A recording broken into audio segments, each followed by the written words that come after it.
सत्य की चर्चा जब भी की जाती है, राजा हरिश्चंद्र का नाम जरूर लिया जाता है। राजा हरिश्चंद्र सच बोलने और वचन पालन के लिए प्रसिद्ध थे। उनकी प्रसिद्धि चारों ओर फैली थी। राजा हरिश्चंद्र हर हाल में केवल सत्य का ही साथ देते थे। अपनी इस निष्ठा की वजह से कई बार उन्हें बड़ी बड़ी परेशानियों का भी सामना करना पड़ा, लेकिन फिर भी उन्होंने किसी भी हाल में सत्य का साथ नहीं छोड़ा। वे एक बार जो प्रण ले लेते थे, उसे किसी भी कीमत पर पूरा करके ही छोड़ते थे। एक बार ऋषि विश्वामित्र ने राजा हरिश्चंद्र की परीक्षा लेने का निर्णय लिया। क्या राजा हरिश्चंद्र ऋषि विश्वामित्र की परीक्षा में उत्तीर्ण हो सके या नहीं? इससे पहले कि हम वीडियो में आगे बढ़े, यदि अभी तक आपने मेरे चैनल धर्म संज्ञान को सब्सक्राइब नहीं किया है तो तुरंत सब्सक्राइब कर ले, ताकि आने वाली वीडियो का नोटिफिकेशन सबसे पहले आपको मिलता रहे। राजा हरिश्चंद्र ने राजसूय यज्ञ करके चारों दिशाओं के राजाओं को रणभूमि में परास्त कर चक्रवर्ती सम्राट की उपाधि प्राप्त की थी। वे एक सत्यवादी, निष्ठावान एवं शक्तिशाली सम्राट थे। उनकी प्रजा सुख समृद्धि व शांति से जीवन व्यतीत करती थी। राजा हरिश्चंद्र की पत्नी का नाम तारामती था। विवाह के उपरांत बहुत समय तक सम्राट व साम्राज्ञी को किसी संतान की प्राप्ति नहीं हुई। संतान प्राप्ति हेतु कुलगुरु वशिष्ठ जी ने सम्राट को यज्ञ द्वारा जलदेव वरुण जी को प्रसन्न करने का उपाय बताया। सम्राट हरिश्चंद्र के यज्ञ से प्रसन्न होकर जलदेव वरुण जी ने सम्राट को संतान प्राप्ति का आशीष दिया। वरदान के कुछ समय पश्चात सम्राट को पुत्र रत्न प्राप्त हुआ। पुत्र का नाम रोहित रखा गया। इसके बाद सम्राट पूरे परिवार के साथ सुख से जीवन यापन करने लगे।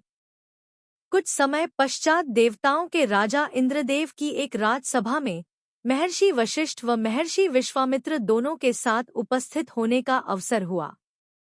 देवराज की राजसभा में चर्चा हुई कि मृत्युलोक का कौन मनुष्य स्वर्ग प्राप्ति का अधिकारी हो सकता है। महर्षि वशिष्ठ ने राजा हरिश्चंद्र को स्वर्ग प्राप्ति की पात्रता वाला मनुष्य बताया। महर्षि विश्वामित्र ने महर्षि वशिष्ठ के इस कथन का विरोध किया। निष्कर्ष यह निकला कि महर्षि विश्वामित्र राजा हरिश्चंद्र की परीक्षा लेंगे। राजा हरिश्चंद्र ने स्वप्न में महर्षि विश्वामित्र के दर्शन किए और स्वप्न में ही उन्हें अपना पूरा राजपाट दान दे दिया। अगले दिन प्रातः राजा हरिश्चंद्र के द्वार पर महर्षि विश्वामित्र उपस्थित थे।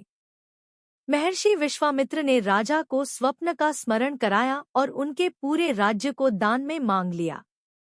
राजा हरिश्चंद्र ने एक क्षण विचारे बिना महर्षि विश्वामित्र को अपना संपूर्ण राज्य दान दे दिया।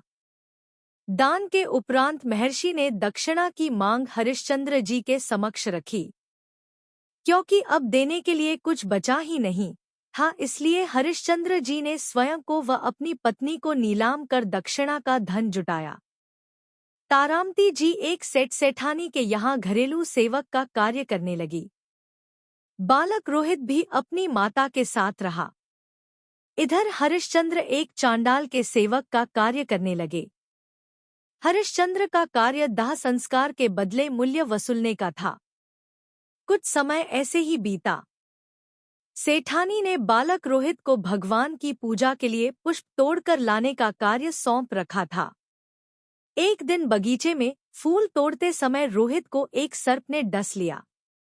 रोहित मृत्यु का ग्रास बन गया। दुखी मां तारामती जी जब अपने बेटे की पार्थिव देह लेकर शमशान पहुंची तो वहां उन्हें हरिश्चंद्र मिले। सम्राट का अपना पुत्र मर चुका था और उसका दाह संस्कार करना था। साम्राज्ञी के पास दाह संस्कार हेतु देने के लिए कुछ भी धन नहीं था। इस सबके बावजूद राजा हरिश्चंद्र अपने धर्म पर अडिग रहे। उन्होंने साम्राज्ञी को दाह संस्कार की अनुमति देने से मना कर दिया। साम्राज्ञी ने धर्म के मार्ग में सम्राट का साथ देते हुए अपनी साड़ी का एक भाग फाड़कर उससे दाह संस्कार का मूल्य चुकाने का निर्णय किया।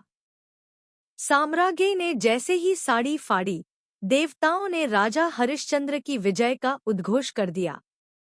महर्षि विश्वामित्र की परीक्षा में हरिश्चंद्र सफल हुए।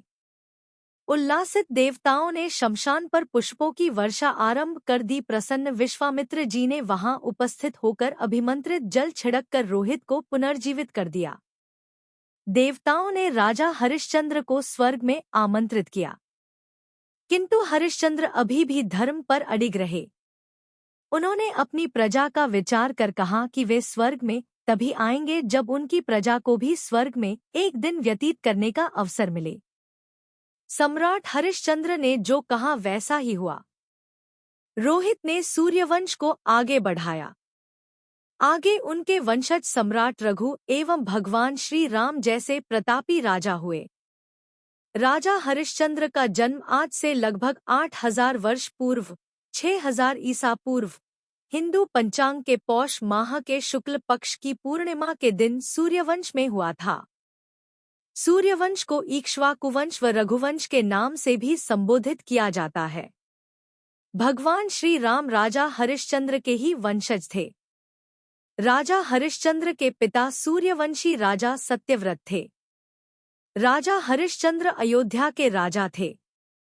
उनके कुलगुरु महर्षि वशिष्ठ थे। यदि यह वीडियो आपको पसंद आई हो तो आप इस वीडियो को लाइक करें, कमेंट करें और साथ ही अपने इष्ट मित्रों के साथ शेयर भी करें।